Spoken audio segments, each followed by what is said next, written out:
Hello everyone, welcome to the channel. I am back again with an editorial analysis today. और आज थोड़ा सा हम अपने टॉपिक को चेंज कर रहे हैं, ट्रैक थोड़ा सा चेंज कर रहे हैं और पॉलिटिकल न्यूज को यहां पे लेके चल रहे हैं। बात सिर्फ पॉलिटिकल न्यूज की होती तो शायद ये टॉपिक हम ना लेके चल रहे होते, लेकिन यहां पे हमारे इंडियन पॉलिटी गवर्नेंस से रिलेटेड काफी कुछ छुपा हुआ है। यहां पे बाय पार्टी सिस्टम के बारे में बात की जा रही है और कहा जा रहा है कि एक तरह से हिमाचल प्रदेश में जो कांग्रेस पार्टी जीती है दोस्तों, वहां पे रीजनलिज्म यानी हिमाचल में हिमाचलियत को एक तरीके से नॉड मिला है, अप्रूवल मिला है लोगों का, और एक नेशनलिस्ट आइडियोलॉजी को हार का सामना करना पड़ा है हिमाचलियत के सामने। तो यहां पे जो ऑथर हैं देवेंद्र शर्मा, वो किस तरीके से इस चीज को हमारे लिए तोड़ रहे हैं बेसिक डेटा में, हम उसको यहां पे समझने की कोशिश करेंगे। कुछ क्या एरियाज हैं हमारे लिए असेस करने के लिए। आज के ट्यूटोरियल में कुछ फैक्ट बेस्ड नहीं है, आज के ट्यूटोरियल में कंटेक्स्ट ज्यादा है। कंटेक्स्ट क्यों ज्यादा है? क्योंकि हर जगह एम्प्लॉयमेंट और पेंशन की मारामारी है दोस्तों। एम्प्लॉयमेंट और पेंशन यानी कि रोजगार नहीं है लोगों के पास, और रोजगार के बाद जब वो रिटायर हो जाते हैं तो पेंशन के ऊपर बड़ा विवाद चल रहा है। और कांग्रेस की जीत इन्हीं दो कारणों की वजह से भी ऑथर ने कहा है कि हिमाचल प्रदेश में हुई है। अब सवाल यह है कि क्या रीजनलिज्म आज एक नया नॉर्मल बन चुका है? क्या रीजनल पार्टीज डैमेज कर रही हैं ज्यादा? क्या प्रिजर्वेशन कल्चर का भारत की यूनिटी के कंसेप्ट के अगेंस्ट चला जाता है? क्या कांग्रेस का रीजनलिज्म को, हिमाचलियत को बल देना सही है, या बीजेपी का अपने पुराने नेशनलिज्म, जिसको cultural nationalism, saffron nationalism, Hindutva ideology भी कहा जाता है, उसको लेके चलना घातक है? इन सब का जवाब हमारे इस एडिटोरियल में छुपा हुआ है। और सबसे बड़ा मुद्दा है यहां पे करप्शन का। एक ऐसी पॉलिटिकल पार्टी जो कि यह कहती थी कि करप्शन हटाओ, करप्शन को मुक्त करो भारत से, उसके ऊपर लगातार 2017 से आज तक करप्शन के कई सारे दाग लगे हैं। तो तोड़ते हैं टुकड़ों को, इस एडिटोरियल को कई सारे टुकड़े में, और कोशिश करते हैं समझने की हमारे इस एडिटोरियल को।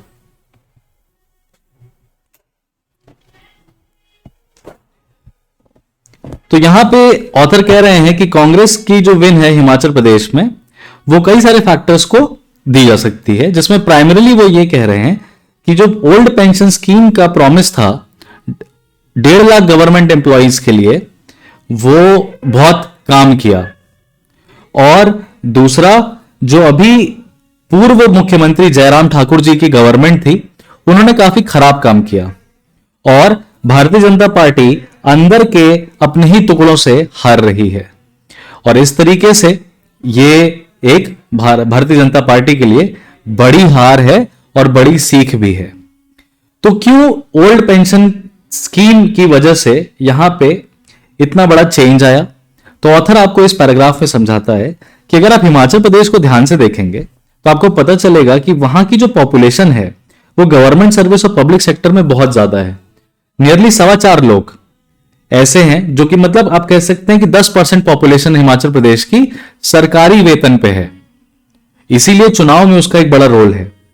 उसके बाद अग्निपथ की रिक्रूटमेंट स्कीम जब आई तो उसका एक एडवांटेज क्या हुआ, एक इशू बन गया ये, क्योंकि यहां पे लगभग 3 लाख लोग डिफेंस सर्विसेज में है या एक्स सर्विसमैन है, जिसमें से 80% कुछ इन 3 जिलों से हैं, और कुछ 8 लाख लोग वो हैं जो कि बेरोजगार हैं या जिन्होंने employment exchanges across the state में रजिस्टर किया हुआ है। तो इनको बड़ी ही अग्निपथ रिक्रूटमेंट स्कीम से बहुत ज्यादा इनको एडवांटेज नहीं दिखाई दिया, क्योंकि वो स्टेट तो ऑलरेडी इतना ज्यादा आर्मी को दे रहा है। और आखिरी में यहां पे जब गवर्नमेंट एम्प्लॉइज के पेंशन की बात कर रहे हैं तो ओल्ड पेंशन स्कीम के ऊपर सिर्फ हिमाचल में नहीं, बहुत सारे राज्यों में बात चल रही है। तो 68 असेंबली सीट्स हैं, ये फैक्ट हमारे लिए इंपॉर्टेंट हो गया।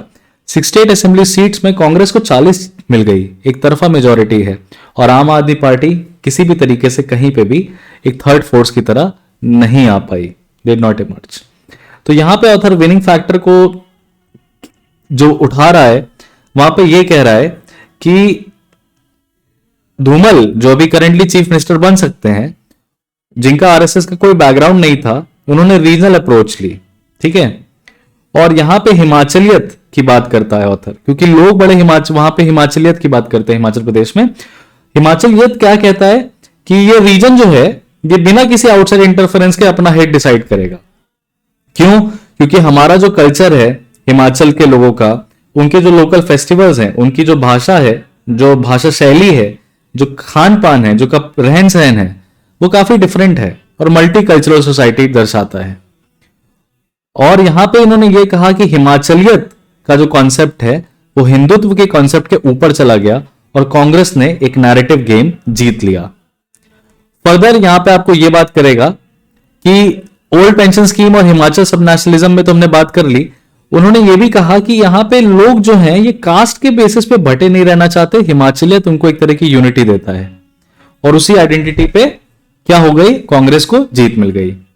बीजेपी ने वही पुराने घिसे पिटे तरीके अपनाए, uniform civil code, Ram Mandir, 370, ST status for the Hatti community, upper caste of Sirmaur district को अपीस करना, और ये घिसे पिटे तरीके अब शायद पुराने होने लगे हैं और ये काम हिमाचल प्रदेश जैसे राज्य में नहीं किए। ठीक है, तो ये वाला टॉपिक तो हम ऑलरेडी डिस्कस कर लिए हैं। फर्दर यहां पे ऑथर लास्ट में समझाता है कि करप्शन हुआ, कहां कहां करप्शन हुआ जो नहीं होना चाहिए था। पिछले 5 सालों में करप्शन देखा गया यूनिवर्सिटी के रिक्रूटमेंट स्कैम पे, यूनिवर्सिटी में दाखिला कराने के लिए, पुलिस की भर्ती कराने में, सैनिटाइजर स्कैम तक हो गया यहां पे। और ये जब चल रहा है तो आपको पता है कि एक ऐसी पार्टी के सामने चल रहा है जहां पे यूथ बहुत ज्यादा रिलेट करता है बीजेपी से, और बीजेपी के यूथ को काफी ज्यादा झटका लगा और काफी ज्यादा इनको रिजेंटमेंट फेस करना पड़ा लोगों का। बात यहां तक खत्म नहीं होती है ऑथर के हिसाब से, स्कैम्स तक बात खत्म नहीं हुई, करप्शन तक बात खत्म नहीं हुई, बात एग्रीकल्चर और फूड ग्रोवर्स की भी है यहां पे। एग्रीकल्चर और फूड ग्रोवर्स की बात इसलिए है यहां पे जरूरी क्योंकि देखिए एप्पल ग्रोइंग रीजन्स की आप बात करें तो 17 असेंबली की सेगमेंट्स में ये एप्पल ग्रोइंग रीजन है। 6000 करोड़ का इतना बड़ा मार्केट है, स्टेट की 13.5% जीडीपी है, और इसका मतलब यह भी है कि बहुत सारे लोग लार्ज संख्या में जुड़े हुए हैं एप्पल की ग्रोथ से या फ्रूट ग्रोवर्स हैं। तो इनकी वही पुरानी डिमांड थी, क्या इनकी पुरानी डिमांड यही थी कि हमारा जो मिनिमम सपोर्ट प्राइस है उसको आप बढ़ाइए based on the quality of the fruit and the formula in Kashmir. हमारी सब्सिडीज को रिस्टोर करिए, किस पे? फंजीसाइड्स, इंसेक्टिसाइड्स, केमिकल फर्टिलाइजर्स पे। जीएसटी को घटाइए पैकेजिंग मटेरियल पे, और बैन ऑन इंपोर्टेड एप्पल्स करिए, यानी कि लोकल मार्केट को इफेक्ट ना होने दो। इन सब चीजों पे शायद राज्य सरकार काम नहीं कर पाई और फाइनली क्या हुआ, एक विद्रोह हुआ और नुकसान हो गया भारतीय जनता पार्टी का। तो मैं भारतीय जनता पार्टी के हित में बात नहीं कर रहा हूं, लेकिन यह देख रहा हूं कि क्या वल्नरेबिलिटीज हमारी कंट्री में अभी भी एग्जिस्ट करती हैं जो कि दूसरी ऑपोजिशन पार्टी को एक लीवे दे सकती हैं, एक अपॉर्चुनिटी दे सकती हैं, एक रास्ता दे सकती हैं अपनी पकड़ मजबूत बनाने का। याद रखिएगा दोस्तों, हिमाचल प्रदेश में राज वापस और रिवाज वापस जैसे नारे लग रहे थे, राज वापस, रिवाज वापस, या रिवाज बदलेगा या राज बदलेगा। तो रिवाज बदल गया और पुराना फंडा भारतीय जनता पार्टी का टूट गया, और रिवाज का जो तरीका है वो वापस से आया। अब ऑथर यहां पे एक ही वार्निंग दे रहे हैं, बस एक ही चीज का डर है अब आगे। क्या? एक ही चीज का डर ये है कि कहीं ऐसा ना हो कि चीफ मिनिस्टरशिप के लिए कांग्रेस में तकरार हो जाए। कांग्रेस में जो केंद्र में बैठे लोग हैं और जो राज्य में बैठे लोग हैं वो ये फैसला ना ले पाए कि मुख्यमंत्री कौन बनेगा। तो यहां पे इस एडिटोरियल में हमने भारत की पॉलिटिक्स को हिमाचल प्रदेश के लेंस से, दृष्टिकोण से देखा, और हमने ये समझा कि एम्प्लॉयमेंट और पेंशन आज भी एक पॉलिटिकल मुद्दा है, करप्शन भी एक पॉलिटिकली सेंसिटिव मुद्दा है, और स्कैम्स की बात करें, एग्रीकल्चर की बात करें, और सब्सिडीज की बात करें, और जीएसटी की बात करें, और इंपोर्टेड गुड्स की बात करें, तो ये सब आपको दिखाई देगा कि इकोनॉमिक्स से रिलेटेड है, लेकिन किस तरीके से ये पॉलिटिकली सेंसिटिव इश्यूज हैं, पॉलिटिकली सेंसिटिव इश्यूज हैं। तो जब भी हम अपने आंसर को फ्रेम करें इंडिया की यूनिक पॉलिटी के बारे में, हम इन सारे फैक्टर्स को बिल्कुल ध्यान में लेके चलें और हम हिमाचल प्रदेश का एग्जाम्पल कोट कर सकते हैं।